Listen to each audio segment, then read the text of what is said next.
Mostly इसमें जो questions आ रहे होते हैं वो उसकी ट्रीटमेंट वगैरह से रिलेटेड नहीं आते। आपको पता है जो भी ट्रीटमेंट वगैरह स्टेप 2 में इन्वॉल्व होती है, स्टेप 2 के एग्ज़ाम्स हैं उसमें इन्वॉल्व होती है, ठीक है।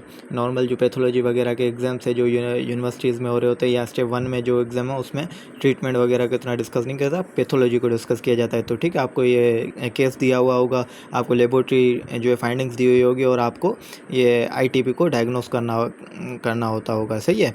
तो उसमें ये होगा कि आपको कोई भी एक बच्चा दिया हुआ होगा, उसके हफ्ता 2 हफ्ता पहले कोई एक वायरल इन्फेक्शन दिया हुआ होगा और फिर आपको उसकी लैब फाइंडिंग्स दी हुई होगी जिसमें प्लेटलेट्स वगैरह कम होंगे, पीटीटी वगैरह नॉर्मल होंगे। फिर आपको कहा जाएगा कि इसकी डायग्नोसिस क्या है, ठीक है। तो अभी हमारे पास topic micro angiopathic haemolytic anaemia, ठीक है। इसमें क्या होता है कि जो ब्लड वेसल्स है ना, ठीक है, एंजियो मतलब ब्लड वेसल्स, तो ब्लड वेसल्स के अंदर जो है छोटे छोटे थ्रोम्बा बन जाते हैं, सही है, जिसकी वजह से फिर क्या हो जाता है, हेमोलाइटिक एनीमिया काज हो जाती है उसमें, जिसकी वजह से जो है आरबीसीज वगैरह की हेमोलाइसिस होती है। क्या कहा मैंने कि ब्लड वेसल्स में छोटे छोटे थ्रोम्बा बनते हैं जिसकी वजह से क्या होती है, आरबीसीज की लाइसिस काज होती है। अब ये कैसे होती है ये अब हम देखते हैं। देखें, ये हमारी ब्लड वेसल है, ठीक है। इस ब्लड वेसल्स में जो है क्या होता है, किसी भी पैथोलॉजिक प्रोसेस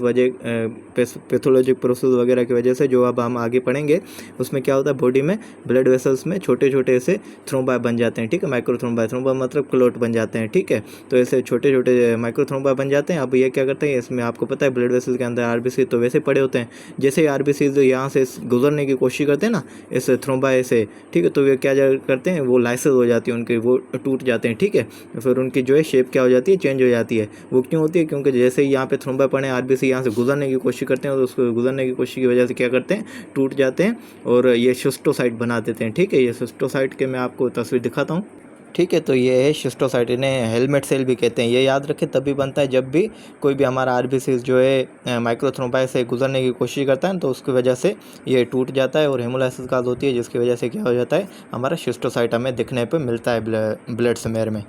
तो माइक्रो एंजियोपैथिक हेमोलाइटिक एनीमिया क्या है, pathology formation of platelet microthrombi and blood vessels, ठीक है। वही अभी हमने पता है कि ऐसा कोई प्रोसेस होता है जिसकी वजह से माइक्रोथ्रोम्बा बन जाते हैं ब्लड वेसल्स में से, ये जिसकी वजह से क्या होता है, ज़ाहिर platelets are consumed in the formation of microthrombi. अब ज़ाहिर ये थ्रोम्बस है ना, एक क्लोट अगर बना है इसमें, ज़ाहिर बनने के लिए क्या यूज़ हुए होंगे, प्लेटलेट्स यूज़ हुए हैं, ठीक है। तो ये ऐसे ही थ्रोम्बाई जो है पूरी बॉडी में बन रहे होते हैं, तो पूरी बॉडी में क्या होते हैं, प्लेटलेट्स यूज़ हो के कम हो जाते हैं, ठीक है। थ्रोम्बोसाइटोपिनिया हो जाती है, क्योंकि जो है हमारे थ्रोम्बोसाइट्स के जैसे प्लेटलेट्स का है वो कहाँ पर यूज़ हो गए, इनको माइक्रोथ्रोम्बाई बनाने में यूज़ हो गए, ठीक है। तो यहाँ पे लिखा है platelets are consumed in the formation of microthrombi and RBCs are sheared as they cross microthrombi, ठीक है। तो आरबीसीज क्या हो जाते हैं, टूट जाते हैं जैसे वो माइक्रोथ्रोम्बाई को क्रॉस करने की कोशिश करते हैं, रिजल्टिंग इन हेमोलाइटिक एनीमियास विद शिस्टोसाइट। तो जाहिर अगर आरबीसी टूटेंगे तो हेमोलाइटिक एनीमिया काज होगी, ठीक है। और उसके ऐसे हेमोलाइटिक एनीमिया में क्या मिलेंगे, शिस्टोसाइड। ये शिस्टोसाइड आपको याद रखना ज़रूरी है। शिस्टोसाइड आपको जब भी ऐसे यहाँ पर ब्लड स्मेयर पे दिखाया जाए, यू वर्ल्ड पे क्वेश्चंस करें या उसमें जो है आपको ऐसे शिस्टोसाइड दिखाई दे रहे हैं, समझ आए कि ये क्या हो रहा है, हेमोलाइटिक एनीमिया है विद द हेल्प ऑफ माइक्रोथ्रोम्बाई हो रही है, ठीक है। अब ये माइक्रोथ्रोम्बाई किन कंडीशंस में बनते हैं, ठीक है, आपने याद रखना है। थ्रोम्बोटिक थ्रोम्बोसाइटोपेनिक परप्यूरा, टीटीपीपी में भी ये जो है माइक्रोथ्रोम्बाई बन रहे होते हैं ऐसे, ठीक है। उसके अलावा जो है ये हेमोलाइटिक यूरेमिक सिंड्रोम HUS, इसमें भी ये माइक्रोथ्रोम्बाई बन रहे हैं। और तीसरी कंडीशन है हेल्प सिंड्रोम, ठीक है, उसमें भी ये जो है माइक्रोथ्रोम्बाई बन रहे होते हैं। अब हम बारी बारी इन सब डिजीज़ को पढ़ते हैं जिनमें माइक्रोथ्रोम्बाई बन रहे होते हैं। तो अब हम देखते हैं ये थ्रोम्बोटिक थ्रोम्बोसाइटोपेनिक परप्यूरा क्या चीज़ है, ठीक है। याद रखें जो हमने प्राइमरी हेमोस्टेसिस वाली वीडियो में पढ़ा था, ठीक है, उसमें क्या होता, हमारा जो वन विल्ब्रेंट फैक्टर एक था, ठीक है, जिस पे आके जो हमारे प्लेटलेट्स बाइंड हो रहे थे यूजिंग देयर GP1B रिसेप्टर, ठीक है, आपने उस वीडियो में पढ़ा है। अगर वो वीडियो आपको ध्यान में नहीं है तो भले आप वो जाके देख लें, ठीक है। वन विल्ब्रेंट फैक्टर होता है जिस पे प्लेटलेट्स आके बाइंड करते हैं यूजिंग देयर GP1B रिसेप्टर्स, ठीक है। ये प्राइमरी हेमोस्टेसिस में ऐसे हो रहा होता है। अब ये देखें, अगर फॉर एग्जांपल हमारे ब्लड वेसल्स में ये नॉर्मली ऐसे ट्रेवल करता रहे वन विल्ब्रेंट फैक्टर, तो उसमें भी जो है प्लेटलेट्स आप इसके बाइंड करके ऐसे माइक्रोथ्रोम्बा बना देंगे, क्योंकि जाहिर प्राइम हेमोस्टेसिस में क्या हो रहा था, एक प्लेटलेट प्लग बन रहा था ना। तो ऐसे वन विल्ब्रेंट फैक्टर ऐसे ही अगर ट्रेवल करता रहेगा तो उस पर जो है हमारे प्लेटलेट्स आके बाइंड करके ऐसे माइक्रोथ्रोम्बा बना देंगे। तो ये ऐसा मतलब वन विल्ब्रेंट फैक्टर को ऐसे जो है हमारे सर्कुलेशन में घूमना ऐसे जो है सही नहीं होगा, क्योंकि वहाँ पे माइक्रोथ्रोम्बा बन जाएंगे। तो उसके लिए हमारी बॉडी में क्या होता है, एक एंजाइम होता है ADAMTS13 एंजाइम। ADAMTS13 एंजाइम क्या करता है, इस वन विल्सन फैक्टर के मल्टीमर्स को तोड़ देता है छोटे छोटे मोनोमर्स में, फिर ये इवेंचुअली डिग्रेड हो जाता है। सही है। अगर ये फॉर एग्जाम्पल किसी बंदे में ADAMTS13 का एंजाइम ना हो तो वन विल्सन फैक्टर टूटेगा ही नहीं, वो वैसे ही ब्लड वेसल्स में ट्रेवल कर रहा होगा और प्लेटलेट्स को खुद के साथ बाइंड करके और ऐसे ऐसे क्या है माइक्रोथ्रोम्बा बना देगा थ्रू आउट द बॉडी। इसी कंडीशन को हम कहते हैं थ्रोम्बोटिक थ्रोम्बोसाइटोपेनिक परप्यूरा। ठीक है। उन पेशेंट्स में क्या होता है, इस एंजाइम की कमी हो जाती है। सही है। अगर ये एंजाइम नहीं होगा तो वन विल्सन फैक्टर टूटता नहीं है और वो क्या करता है, प्लेटलेट्स को बाइंड करके मुख्तलिफ जगहों पे जो है हमारे ये माइक्रोथ्रोम्बा बना देता है। जैसे माइक्रोथ्रोम्बा बनने की वजह से फिर क्या हो जाता है, हेमोलाइटिक एनीमियाज वगैरह काज हो जाती है। और ज़ाहिर माइक्रोथ्रोम्बा बनेंगे, वन विल्सन फैक्टर से प्लेटलेट्स सारे आके बाइंड करेंगे तो थ्रोम्बोसाइटोपेनिया भी हो जाती है। सही है। तो क्या है, thrombotic thrombocytopenic purpura is due to decrease ADAMTS13 an enzyme that normally cleaves von विल्सन factor multimers into small monomers for eventual degradation. तो इस पेशेंट्स में इसकी कमी हो जाती है जिसकी वजह से वन विल्सन फैक्टर टूटता नहीं है। अब ये क्या है, लार्ज अनक्लीव्ड मल्टीमर्स किसके, वन विल्सन फैक्टर के, lead to abnormal platelet adhesion resulting in microthrombi. ठीक है। अगर यहाँ पे बहुत सारे प्लेटलेट आके बाइंड करेंगे तो मुख्तलिफ जगहों पे बॉडी में क्या हो जाएगा, माइक्रोथ्रोम्बा बन जाएगा।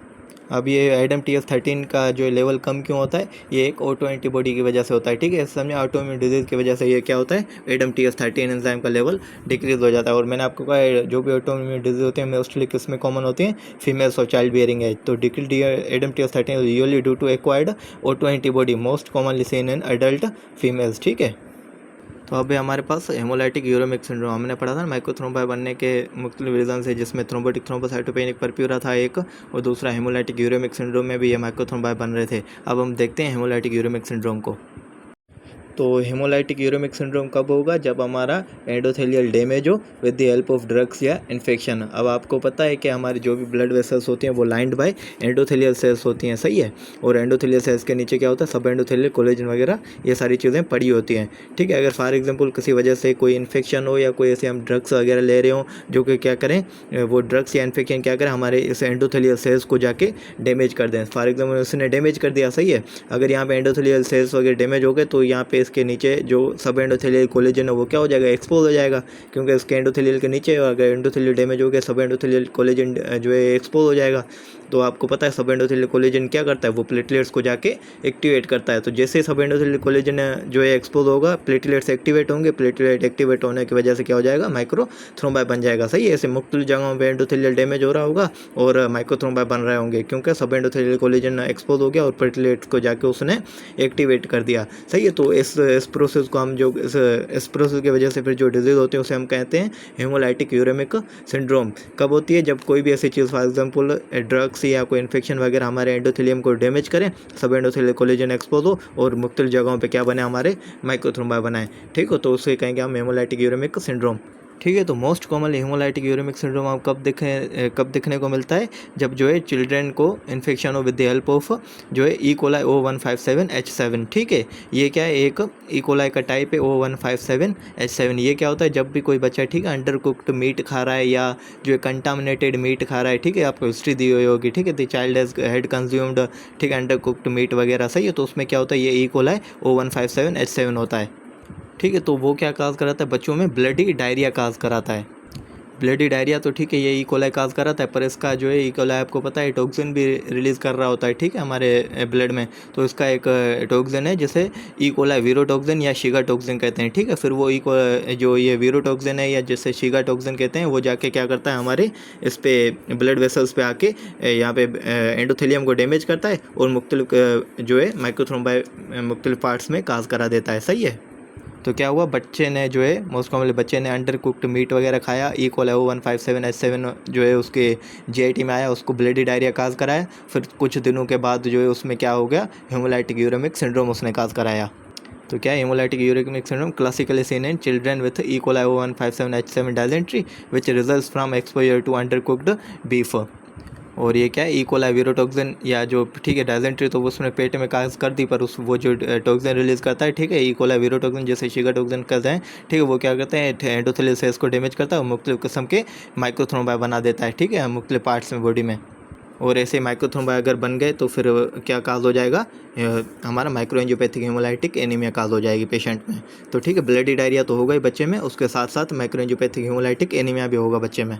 तो क्लासिकली तो हेमोलाइटिक यूरेमिक सिंड्रोम इन्फेक्शन से होता है बच्चों में, वो भी इन्फेक्शन कौन सा, ई कोलाई O157H7। पर याद रखें ये मुख्तलिफ किस्म की ड्रग्स भी होती हैं जो ये एडल्ट में हेमोलाइटिक यूरेमिक सिंड्रोम काज करा देती है, पर वो इतना जो है कॉमन नहीं है, बहुत रेयर है। पर है कुछ ऐसी ड्रग्स हैं, फॉर एग्जाम्पल क्विनिन है, साइक्लोस्पोरिन वगैरह है ना, वो जाके क्या करते हैं यहाँ पे हमारे जो है एंडोथेलियल सेल्स को डैमेज करते हैं और माइक्रोथ्रोम्बाई काज करा देते हैं, जिसकी वजह से हेमोलाइटिक यूरेमिक सिंड्रोम काज होता है। पर बहरहाल आपको क्वेश्चन जब भी करेंगे ना आप यू वर्ल्ड में या आपको एग्जाम्स वगैरह में, तो हेमोलाइटिक यूरेमिक सिंड्रोम बस ई कोलाई की वजह से ही दिया हुआ होगा। ठीक है, अब हम देखते हैं क्लिनिकल फीचर्स क्या है। ठीक है, फॉर एग्जाम्पल किसी पेशेंट को हेमोलाइटिक यूरेमिक सिंड्रोम है या थ्रोम्बोटिक थ्रोम्बोसाइटोपेनिक परप्यूरा है, ये उस पेशेंट में प्रेजेंट कैसे करेगा।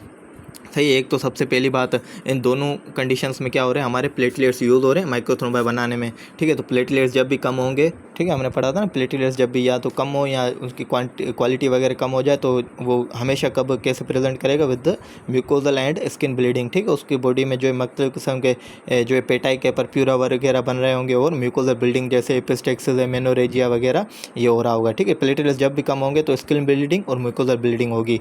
और ज़ाहिर है इन दोनों कंडीशंस में क्या हो रहे हैं, प्लेटलेट्स यूज़ होके माइक्रोथ्रोम्बा बन रहे हैं, प्लेटलेट्स कम हो रहे हैं, तो ज़ाहिर है ये स्किन और म्यूकोजल ब्लीडिंग तो होगी पेशेंट में, भले ये हेमोलाइटिक यूरेमिक सिंड्रोम या थ्रोम्बोटिक थ्रोम्बोसाइटोपेनिक परप्यूरा हो। उसके अलावा ज़ाहिर माइक्रोएंजियोपैथी हेमोलाइटिक एनीमिया भी होगी, क्योंकि यहाँ पे माइक्रोथ्रोम्बा बन रहे हैं ना, वो आरबीसीज की क्या करा देंगे, हेमोलाइसिस काज करा देंगे। तो ये तो दोनों जो है कंडीशंस हमें दोनों डिजीज़ में मिलेंगी। और ज़ाहिर फीवर हो सकता है, क्योंकि ये जो है ई कोलाई के इन्फेक्शन की वजह से फीवर भी हो सकता है।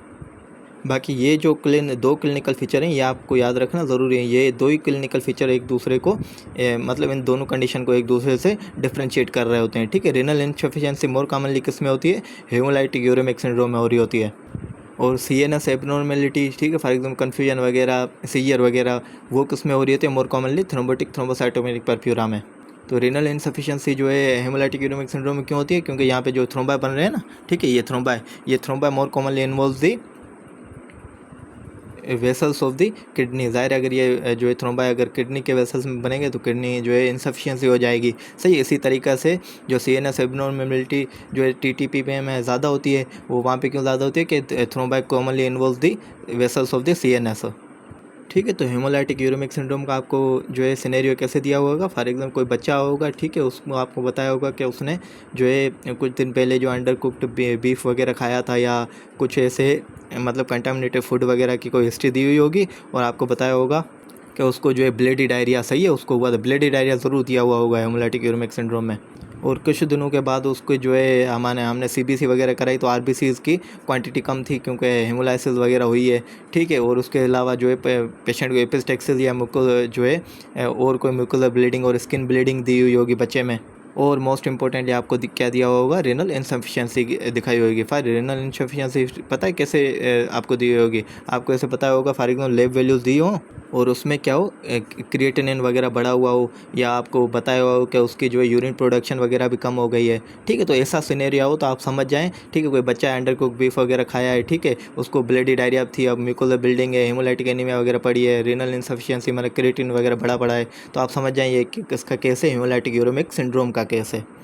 ठीक है, इसी तरीके से जो है अगर आपको कोई पेशेंट है, ठीक है, वो म्यूकोजल ब्लीडिंग वगैरह है, ठीक है, स्किन ब्लीडिंग है, जो माइक्रोएंजियोपैथिक हेमोलाइटिक एनीमिया है, फॉर एग्जांपल उसको ये शिस्टोसाइट वगैरह दिए हैं। शिस्टोसाइट दोनों मिलते हैं, जो हेमोलाइटिक यूरेमिक सिंड्रोम हो या TTP हो, क्योंकि ज़ाहिर है दोनों माइक्रोएंजियोपैथिक हेमोलाइटिक एनीमिया हो रही है, दोनों माइक्रोथ्रोम्बाई बन रहे हैं, तो शिस्टोसाइट दोनों में होंगे।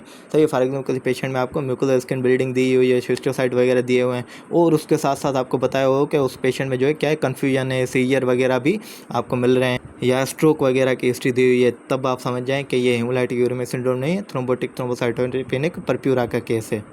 और TTP में कोई भी जो है ब्लडी डायरिया वगैरह की हिस्ट्री नहीं होगी। समझ गए, तो इन दोनों डिजीज़ को अब आपको डिफ्रेंशिएट करना आना चाहिए। अब दोनों की लेबोरेटरी फाइंडिंग्स में हमें क्या क्या मिलेगा, ज़ाहिर है थ्रोम्बोसाइटोपेनिया मिलेगा, क्योंकि जो है थ्रोम्बोसाइट्स या प्लेटलेट्स वो सारे यूज़ हो गए माइक्रोथ्रोम्बा बनाने में, तो वो प्लेटलेट्स वैसे कम हो जाएंगे, और प्लेटलेट्स कम होने की वजह से ज़ाहिर ब्लीडिंग टाइम बढ़ जाता है। ब्लीडिंग टाइम नॉर्मल कितना होता है, 2 to 7 मिनट्स होता है, वो उससे बढ़ जाएगा क्योंकि प्लेटलेट्स कम हो गए, सारे यूज़ हो गए माइक्रोथ्रोम्बा बनाने में। तो थ्रोम्बोसाइटोपेनिया और ये हमें मिलेंगे, ठीक है। आपको लेब वैल्यूज़ में ना प्लेटलेट्स की जो है क्वांटिटी लेस देन शायद 50,000 दी गई हो, ठीक है। दूसरा उसमें क्या बोलेगा, पीटी और पीटीटी नॉर्मल होंगे, क्योंकि कोगुलेशन फैक्टर्स कोई भी कहीं पे यूज़ नहीं हुए हैं, ठीक है। कोगुलेशन फैक्टर्स बिल्कुल नॉर्मल हैं, तो पीटी और पीटीटी सारे नॉर्मल होंगे। एनीमिया आपको मिलेगा क्योंकि आरबीसीज जो है वो क्या हो रहे हैं, आरबीसीज की हेमोलाइसिस हो रही है, ठीक है। और उसके साथ साथ मोस्ट इंपॉर्टेंटली आपको ऐसे शिस्टोसाइट दिए हुए होंगे, ठीक है। तो ये होगा एनीमिया में, तो शिस्टोसाइट आपको दिए होंगे। मेगाकैरियोसाइट्स बड़े हुए होंगे, क्योंकि मेगाकैरियोसाइट चाहिए होते हैं प्लेटलेट्स को प्रोड्यूस करने में। तो क्या होते हैं, प्लेटलेट्स वैसे कम हो गए तो मेगाकैरियोसाइट्स की प्रोडक्शन बोन मैरो में बढ़ जाती है, ठीक है। तो ये आपको लेबोरेटरी फाइंडिंग्स दी हुई होगी। और इसके साथ साथ अगर आपको इंक्रीज क्रिएटिनिन भी दिया गया हो तो समझ जाएं कि ये किसका केस है, हेमोलाइटिक यूरेमिक सिंड्रोम का है केस है। इसके अलावा अगर फॉर एग्जांपल इन जो है लेबोरेटरी फाइंडिंग के साथ साथ आपको बताया गया हो कि पेशेंट में कन्फ्यूजन है, ठीक है, सीजर है, स्ट्रोक वगैरह हो रहा है, तो समझ जाएं ये किसका केस है, थ्रोम्बोटिक थ्रोम्बोसाइटोपेनिक परप्यूरा का केस है। अब इसका ट्रीटमेंट क्या है, प्लाज्माफेरेसिस या कोर्टिकोस्टेरॉइड्स, ठीक है, पार्टिकुलरली इन टीटीपी। अब इस प्लाज्माफेरेसिस में क्या करते हैं, जो ADAM-TS13 के अगेंस्ट जो एंटीबॉडीज़ वगैरह घूम रही है ना टीटीपी में, तो प्लाज्माफेरेसिस की हेल्प से वो एंटीबॉडीज़ को हम रिमूव कर देते हैं, सही है। और उसके साथ साथ ही ये कोर्टिकोस्टेरॉइड्स इम्यून सिस्टम को आपको पता है वीक करते हैं, तो इम्यून सिस्टम जो इस पर जाके एक्ट कर रहा होता है, तो स्टेरॉइड्स की वजह से वो इम्यून सिस्टम की एक्टिविटी वगैरह भी डिक्रीज हो जाती है। तो इसलिए लिखा है कि treatment involve plasmapheresis and corticosteroids particularly TTP, ठीक है। तो ये प्लाज्माफेरेसिस और कोर्टिकोस्टेरॉइड्स जो है हेमोलाइटिक यूरेमिक सिंड्रोम में इतने जो है कायदा जो है वो नहीं है ट्रीटमेंट, ये ट्रीटमेंट टीटीपी के लिए है।